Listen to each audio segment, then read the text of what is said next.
Voici votre mission. Vous devez trouver la vitesse de ce petit train Tommy qui est placé sur des rails. On le voit tourner comme ceci. Alors, on va baisser le son. Vous voyez qu'il tourne à vitesse constante. On dit que le mouvement est uniforme. La trajectoire suivie par ce train est un cercle, comme vous le voyez ici. Les rails sont en forme de cercle et donc on dit que le mouvement est circulaire. Et je vous demande de trouver la vitesse de ce train. Cherchez vous-même pour l'instant et je donnerai quelques indices. Donc, stoppez la vidéo et réfléchissez. Voici un premier indice, regardez bien l'image. Alors, vous avez vu le chronomètre. Il va nous permettre de mesurer la durée du parcours pour faire un tour. Mais ce ne sera pas suffisant, puisque pour mesurer une vitesse, il faut également connaître la distance parcourue. Ça, on verra ça à la fin. Pour l'instant, on va mesurer le temps de parcours. Alors, le plus simple, c'est de faire un tour, mais ça ne sera pas précis. Donc moi, je vous propose de faire 9 tours. Il faudra le lancer un petit peu avant et déclencher le chronomètre quand il passe devant le repère ici. Par exemple, c'est l'avant du train. Hop, je déclenche et après, je vais compter le nombre de tours. Alors, on recommence au début. Et top, je déclenche. Et après, je compte le nombre de tours. Un tour.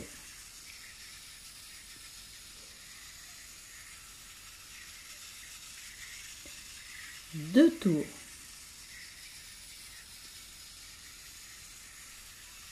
Donc je vais jusqu'à 3 et après je vais accélérer un peu la vidéo. 3 tours. Voilà, c'est en accéléré. 4 tours. 5 tours. 6 tours. 7 tours. 8 tours et on remet à vitesse normale. Et on arrive au 9e tour, je vais arrêter comme pour le départ, à l'avant du train. Voilà, j'ai arrêté et voilà le temps. 1 minute, 13 secondes et 85 centièmes. Alors, pour calculer une vitesse, comme j'ai dit tout à l'heure, il faut aussi la distance parcourue par le train. La vitesse, c'est la distance parcourue divisée par la durée du parcours. On a la durée du parcours pour 9 tours. Il faut trouver maintenant sa distance parcourue. Pour que je vous donne aussi le rayon du cercle, vous voyez, j'ai représenté les rails ici sur mon carton ici. Donc le rayon pour aller jusqu'au milieu des rails, ici, c'est de 21 cm. Voilà, réfléchissez, mettez en pause, essayez de trouver comment on peut faire. Voici la réponse. Alors, on pourra régler ça d'un point de vue mathématique. Pour l'instant, je vous montre une astuce. On prend une ficelle et il nous faut la distance parcourue par le train. Eh bien, nous allons placer la ficelle sur toute la trajectoire en cercle suivie par le train. Donc, on peut mettre un petit peu de boutagne. Voilà, on tient ici. Alors, le mieux, c'est d'être à 2, ou de mettre des bouts de scotch, mais moi, je ne voulais pas abîmer mon carton. Et on en met tout au long de la trajectoire. Mais vous pouvez aussi faire comme je fais. Regardez, je place un toit et je fais défiler la ficelle. L'essentiel, c'est de l'avoir bien placé au début. Du moment que vous bloquez à chaque fois, ici avec mon index de la main droite, eh bien ce qui se passe en arrière, c'est pas grave si ça se détend. L'essentiel, c'est bien d'avoir les repères au fur et à mesure comme ceci. Et c'est là qu'il faut faire attention. Voilà, j'arrive ici et c'est là où j'ai mes 2 doigts, ici. J'ai mis un petit bout tac pour repérer. Il va falloir ensuite mesurer toute cette longueur de ficelle et ça va me donner la distance parcourue par le train lorsqu'il fait un tour. Donc voilà, je fixe au sol et je vais prendre un ruban-mètre tout simplement pour avoir la longueur de cette ficelle. Alors la mesurer au niveau du blue tack, on dit aussi la pâte à fixe, j'ai à peu près 134 cm. Alors en étant à 2, ça aurait été encore plus précis, mais il y a une autre méthode. Alors tout dépend où vous en êtes en maths au niveau de la 6e, souvent c'est fait en milieu d'année, enfin ça dépend des collèges. Cela s'appelle le périmètre. Le périmètre est la longueur du tour d'une figure. Ici, la figure est un cercle. On parle de la circonférence du cercle. C'est ce qu'on a mesuré avec la ficelle. Alors, il y a une relation.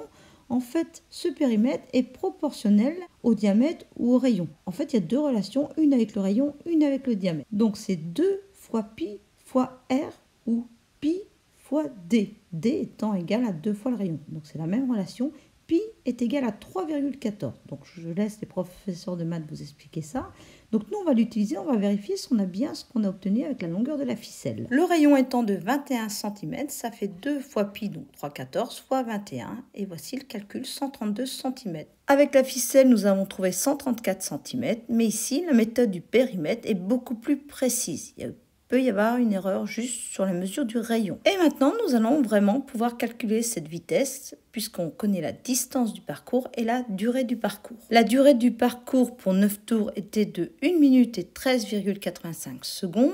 Donc, il va falloir d'abord mettre tout ça en secondes. 1 minute, c'est 60 secondes, auquel j'additionne 13,85 secondes. Je trouve 73,85 secondes. Et pour un tour, il faut diviser par 9, ce qui fait 8,2 secondes. Et nous reprenons notre relation de la vitesse. Distance sur durée du parcours ou temps de parcours. Alors, si elle est en mètres par seconde, il faut que la distance soit en mètres et le temps en secondes. Et on peut aussi l'écrire vitesse égale d sur d, en sachant bien ce que représentent d et t, qui est un intervalle de temps. Alors, on connaît la durée pour un tour, 8,2 secondes, la distance 132 cm. Alors tout d'abord, on va la calculer en centimètres par seconde. Donc ça fait 132 divisé par 8,2, j'obtiens 16,1 cm par seconde. Soit on convertit cette grandeur, ou on réécrit la relation. Et si on veut en mètres par seconde, il faut cette fois-ci mettre la distance en mètres. 132 cm, c'est 1,32 mètres. Et je remplace et j'obtiens 0,16. On pourrait mettre le 1 derrière, mais ça ne donne pas grand-chose. Mètres par seconde. Voilà la vitesse du train. Alors, il ne va pas vite, il fait de l'ordre de 16 cm par seconde. Et avec cette méthode utilisée, vous devriez être capable de calculer la vitesse de la Terre autour du Soleil. Alors tout ça, c'est expliqué dans cette vidéo. C'est toujours de niveau 6e. Elle est dans la playlist calcul de vitesse. J'indique aussi 2 autres playlists sur d'autres thèmes qui sont abordés sur cette chaîne Labo Science.